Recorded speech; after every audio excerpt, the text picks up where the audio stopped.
I'm Stephen Gilbert, and I'm currently the president of the Washington Physicians for Social Responsibility Board of Directors. And I'm also director of the Institute for Neurotoxicology and Neurological Disorders, where we have a group that tries to put scientific information in the context of history, society, and culture. And how did you first hear about the Hanford site? You know, I think I was always sort of vaguely aware of Hanford. I don't remember when it first became an issue for me, but I grew up in the 50s, and we were taught to dive under the desk chairs when the nuclear bombs were going to go off and all that kind of stuff. So I vaguely knew about Hanford. It was just sort of out there, but I never really understood the implications of Hanford until much later. Mm-hmm. Mm-hmm. And when you think about Hanford now, which image comes to mind first? You know, the first image I have is of the B reactor and sort of the huge infrastructure that was used to create plutonium for the atomic bombs. And that's the first image. Then just sort of the size and the space of it, and just the sort of the waste that's out there, and the degradation of the environment that occurred, and it's just an amazing site. Mm-hmm. Mm-hmm. Have you ever been to the Hanford site? I have been to Hanford site a couple times, and actually once on the water. And when you go out there, one thing that really impressed me was the size. You know, you can look on a map and see how big it is, but when you actually go out there and drive around on a thing, mm-hmm. It's huge. The whole area is just enormous. Mm-hmm. And you have all these 9 nuclear reactors sort of spread around the Columbia Reach along the river there, and you've got the processing plants, and now they have the big waste removal ditch, this big burial ground for waste, and the burial ground is just huge. I mean, it's just enormous. I mean, I can't even explain the size. You have to go out there and just look down into this pit and see little toy cars at the bottom of the pit, hauling stuff around. I think that's the thing, and I was really lucky. I was able to go on the Hanford Reach and actually on the river and see the nuclear reactors from the water side. And that was really amazing to think about that, because you could see the big water inlets where they took the water into these nuclear reactors and then just spit the hot water out into the river. Mm-hmm. And along with that came nuclear debris when there was an accident inside the reactor or one of the core elements broke. So you could just look at that and just imagine how they just destroyed the environment. Because that superheated water would come out, fish wouldn't survive, nothing would survive in that reach for the years that the nuclear reactors were running at Hanford. Mm-hmm.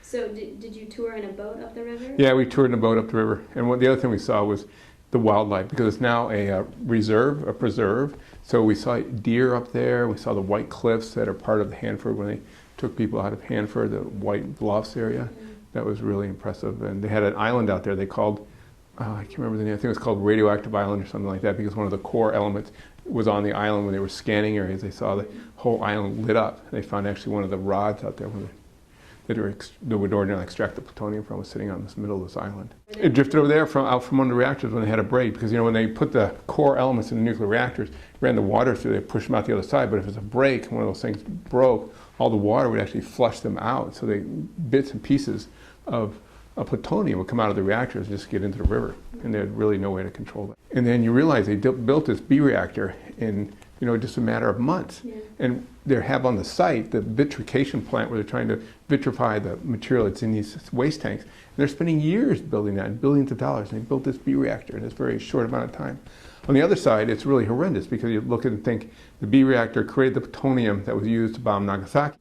So if you were trying to explain Hanford or the history of Hanford or what Hanford is to someone who's never heard of it, what would you say, or how would you explain it? I would actually probably start with the B reactor and explain that the B reactor pollutes the plutonium, and a little bit about how plutonium is produced, and how they take the uranium and they bombard it and extract the plutonium, and they have big extraction buildings up there where they extract plutonium.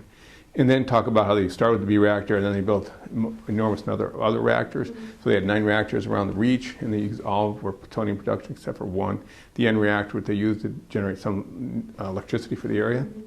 And then talk about, right here from Seattle, 20 miles from Seattle to Bangor Submarine Base, which probably has the largest concentration of nuclear weapons in the world. And a lot of that material for those nuclear weapons came from Hanford. So I think that's how I'd explain Hanford, and then move on and say that we've got a huge waste problem up there. You've got the tanks, 177 million gallons of nuclear and chemical waste sitting in unlined tanks, or a bunch of them are unlined tanks. Some of them are leaking into the ground below the tanks, and that's headed toward the river. They've got big efforts to try to extract and treat the water up there. So it's enormous cleanup. We're spending billions of dollars cleaning up a mess that we made in the rush to make nuclear weapons. And it's an amazing sight to see from what we did. both from the technical accomplishments, amazing, but the amount of environmental degradation and lack of thinking about sustainability for the future is equally horrifying.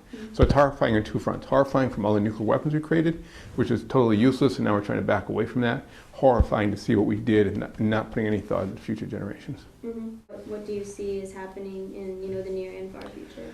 I think in the near future there's going to be enormous struggle, a huge amount of money spent cleaning up the tank farms. They have 44 miles of unlined ditches up there with unknown material in them they've got to grapple with. And it's always going to be a nuclear waste site in a sense, because the nuclear reactors they have up there, many of them are cocooned now, just hanging out, waiting to be, nuclear decay further and become more safe to deal with. But hopefully it'll turn into some kind of preserve out there. A lot of land can be reclaimed, but for wildlife. And I think it should be sort of a monument to the hubris of humans, just going up there and what we created and what we destroyed up there. Because it's also going to take them forever to clean up the tank waste. And they've got to put a lot more dollars and effort into grappling with the tank waste. So as president of the WPSR board, why is making information about Hanford and Hanford site accessible to the public a priority? We put a great deal of effort into trying to put information about Hanford in the context of history, society, and culture. So that's been really important. We want to explain some of the science, and I think we worked hard we created an exhibit called Particles on the Wall, where we tried to unite the arts and sciences. And the grand view would be to forge a more healthy and peaceful world, but in partly to explain Hanford, where he had science factoids, as well as poems and visual pieces on different aspects of Hanford, like the tank farm or the bee reactor. So I think trying to give the public a way to get some insight into what went on in Hanford, and also the huge challenge of cleaning it up, and why we need to spend our tax dollars cleaning it up. And it's so important to be thinking that this is a legacy of the past, but we created that legacy and we need to clean that legacy up. If you were going to teach the history of Hanford to students, how would you go about teaching it? I've actually thought a little bit about this. I would create a curriculum, a multi-year curriculum really, but I would start, I think, with looking at the nuclear issues, sort of like I talked a little bit before, starting with the bee reactor, built in 44 and 45, created plutonium for the first nuclear bomb, a little about plutonium production, that the plutonium was used to destroy Nagasaki. It was also in the Trinity bomb that was set off, the first nuclear weapon that detonated,